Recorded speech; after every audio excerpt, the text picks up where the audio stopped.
Hello hi friends.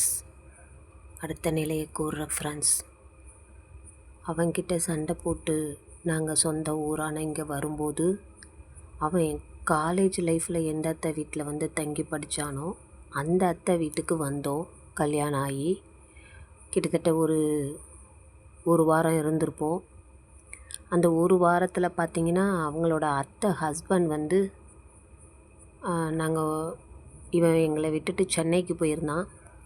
சென்னைக்கு போயிட்டு நான் வேலைக்கு போகிறேன், அங்கே தான் நல்லது, நீ இங்கே இரு, கொஞ்சம் கையில் காசு சேர்த்து வச்சுக்கலாம் அப்படின்னு சொல்லிவிட்டு திரும்பவும் ரிட்டன் போயிட்டான் என்னை விட்டுட்டு.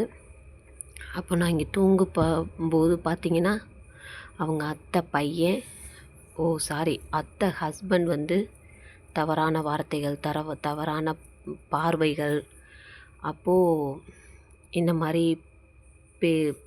பார்க்குறதுனால எனக்கு ரொம்பவுமே பிடிக்கலை. அதை உடனே அவங்கக்கிட்டேயே சொல்லிட்டேன்.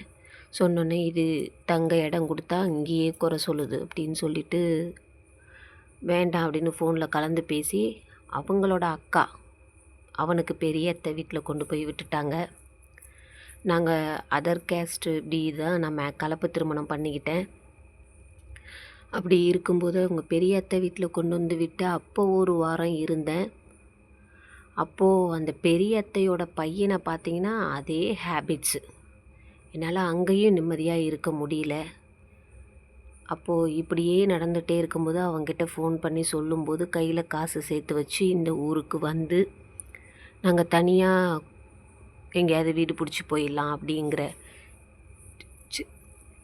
நான் வேலைக்காக எங்கேயும் போய் இருக்கலை அப்படின்னு தனியாக வீடு பிடிச்சி தனியாக பாத்திரத்தெல்லாம் கொஞ்சமாக வாங்கி, அப்போ பார்த்தீங்கன்னா ஃப்ரெண்ட்ஸ், ஃபஸ்ட்டு எங்களோட தனிமையான வாழ்க்கையை தொடர்றோம். இல்லை ஃப்ரெண்ட்ஸ், இந்த தனிமையான வாழ்க்கை தொடர்றதுக்கு முன்னால் என்னோடய வீட்டு சைட்லேருந்து இவன் வந்து என்னை வந்து இதே மாதிரி சொல்கிறாங்கும்போது 2 பேருக்கும் அடித்து சண்டை வந்துடுச்சு.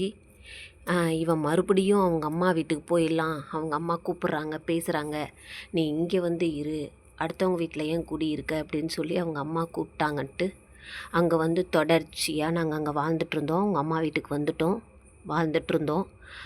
அவங்க அம்மாவை பார்த்திங்கன்னா என்கிட்ட பேசும்போது, என்கிட்ட பார்க்கும்போது இப்படி சில விஷயம் அவனே வந்து என்கிட்ட சொல்லுவான். எனக்கு தெரியாது, தெரியாமல் வாங்கிட்டு வந்து எதாக இருந்தாலும் கொடுப்பான், தெரியாமல் தான் நடந்துக்குவான், பேசுவான். தூங்கும்போதும் அவங்க அம்மா என்ன சொல்கிறாங்களோ அது மாதிரி தான் கேட்பாங்க. அப்படி இப்படிலாம் நடக்கும்போது வீட்டில் சரி பொண்ணு இருக்குது, நீ முன்னாடியே கல்யாணம் பண்ணிக்கிட்டேங்கிற ரீசன் கொடுப்பாங்க.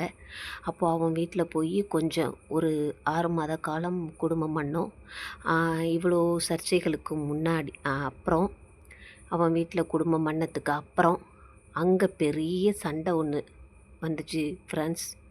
அடுத்த நிலையில் சந்திப்போம். Bye friends.